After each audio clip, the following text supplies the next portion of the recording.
जय श्री कृष्ण। श्रीमद् भगवद गीता अध्याय 7 भगवत ज्ञान। आगे बढ़ते हैं। तीसरे दुष्कृतियों की तीसरी श्रेणी मायापहत ज्ञान की है, अर्थात ऐसे व्यक्तियों की है जिनका प्रकांड ज्ञान माया के प्रभाव से शून्य हो चुका है। ये अधिकांशतः बुद्धिमान व्यक्ति होते हैं, यथा महान दार्शनिक, कवि, साहित्यकार, वैज्ञानिक आदि, किंतु माया इन्हें भ्रांत कर देती है, जिसके कारण ये परमेश्वर की अवज्ञा करते हैं। तीसरी दुष्कृतियों की तीसरी श्रेणी माया या अपहृत ज्ञान की है, अर्थात ऐसे व्यक्तियों की है जिनका प्रकांड ज्ञान माया के प्रभाव से शून्य हो चुका है। ये अधिकांशतः बुद्धिमान व्यक्ति होते हैं, यथा महान दार्शनिक, कवि, साहित्यकार, वैज्ञानिक आदि, किंतु माया इन्हें भ्रांत कर देती है, जिसके कारण ये परमेश्वर की अवज्ञा करते हैं। इस समय माया या अपहृत ज्ञान की बहुत बड़ी संख्या है, यहाँ तक कि वे भगवद गीता के विद्वानों के मध्य भी है। गीता में अत्यंत सीधी सरल भाषा में कहा गया है कि श्री कृष्ण ही भगवान है, न तो कोई उनके तुल्य है और न ही उनसे कोई बड़ा। वे समस्त मनुष्यों के आदि पिता ब्रह्मा के भी पिता बताए गए हैं। वास्तव में वे ब्रह्मा के ही नहीं अपितु समस्त जीव योनियों के भी पिता हैं। वे निराकार ब्रह्मा तथा परमात्मा के मूल हैं और जीवात्मा में स्थित परमात्मा उनका अंश है। वे सबके उत्स हैं और सबों को सलाह दी जाती है कि उनके चरण कमलों के शरणागत बने। इन सब कथनों के बावजूद ये माया या अपहृत ज्ञान भगवान का उपहास करते हैं और उन्हें एक सामान्य मनुष्य मानते हैं। वे यह नहीं जानते कि भाग्यशाली मानव जीवन श्री भगवान के दिव्य शाश्वत स्वरूप के अनुरूप ही रचा गया है। गीता की ऐसी सारी अवैध व्याख्याएं जो माया या अपहृत ज्ञान वर्ग के लोगों द्वारा की गई हैं और परंपरा पद्धति से हटकर हैं, आध्यात्मिक जानकारी के पथ में रोड़े का कार्य करती हैं। मायाग्रस्त व्याख्याकार न तो स्वयं भगवान कृष्ण के चरणों की शरण में जाते हैं और न अन्यों को इस सिद्धांत का पालन करने के लिए शिक्षा देते हैं। चौथे दुष्कृतियों की चौथी श्रेणी आसुरम भावमाश्रता, अर्थात आसुरी सिद्धांत वालों की है। यह श्रेणी खुले रूप में नास्तिक होती है। इनमें से कुछ तर्क करते हैं कि परमेश्वर कभी भी इस संसार में अवतरित नहीं हो सकते, किंतु वे इसका कोई ठोस प्रमाण नहीं बता पाते कि ऐसा क्यों नहीं हो सकता। कुछ ऐसे हैं जो परमेश्वर को निर्विशेष रूप के अधीन मानते हैं, यद्यपि गीता में इसका उल्टा बताया गया है। नास्तिक श्री भगवान के द्वेष व अपनी बुद्धि से कल्पित अनेक अवैध अवतारों को प्रस्तुत करते हैं। ऐसे लोग जिनके जीवन का एकमात्र उद्देश्य भगवान को नकारना है, श्री कृष्ण के चरण कमलों के कभी शरणागत नहीं हो सकते। दक्षिण भारत के श्री यामुनाचार्य अलबंदरू ने कहा है कि हे प्रभु, आप उन लोगों को द्वारा नहीं जाने जाते जो नास्तिक सिद्धांतों में लगे हैं।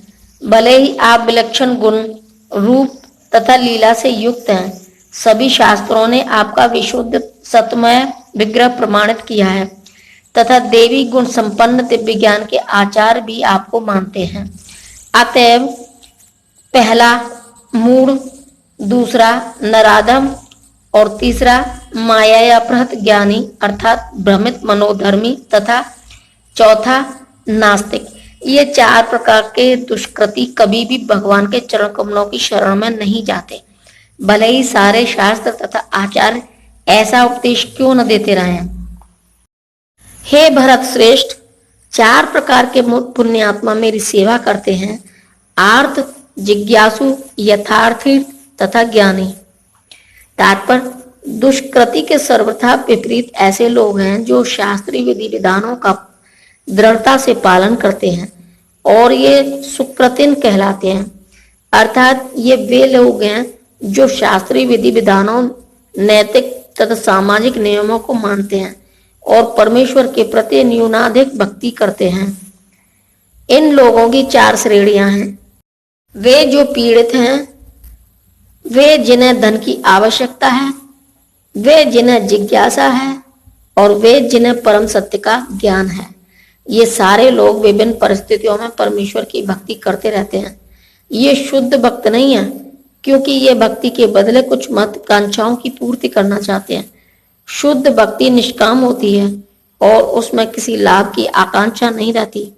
भक्ति रसामृत सिंधु में 1.1.11 में शुद्ध भक्ति की परिभाषा इस प्रकार की गई है। मनुष्य को चाहिए कि परमेश्वर कृष्ण की दिव्य प्रेमा भक्ति किसी सकाम कर्म अथवा मनोधर्म द्वारा भौतिक लाभ की इच्छा से रहित होकर करें। यही शुद्धि भक्ति कहलाती है। जब ये 4 प्रकार के लोग परमेश्वर के पास भक्ति के लिए आते हैं और शुद्ध भक्त की संगति से पूर्णतः शुद्ध हो जाते हैं, तो ये भी शुद्ध भक्त हो जाते हैं। जहां तक दुष्टों यानी दुष्कृतियों का प्रश्न है, उनके लिए भक्ति दुर्गम है, क्योंकि उनका जीवन स्वार्थपूर्ण, अनियमित तथा निरुद्देश्य होता है। किंतु इनमें से भी कुछ लोग शुद्ध भक्त के संपर्क में आने पर शुद्ध भक्त बन जाते हैं।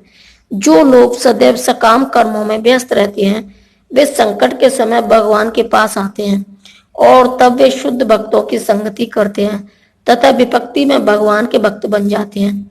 जो बिल्कुल हताश हैं, वे भी कभी कभी शुद्ध भक्तों की संगति करने आते हैं और ईश्वर के विषय में जानने की जिज्ञासा करते हैं।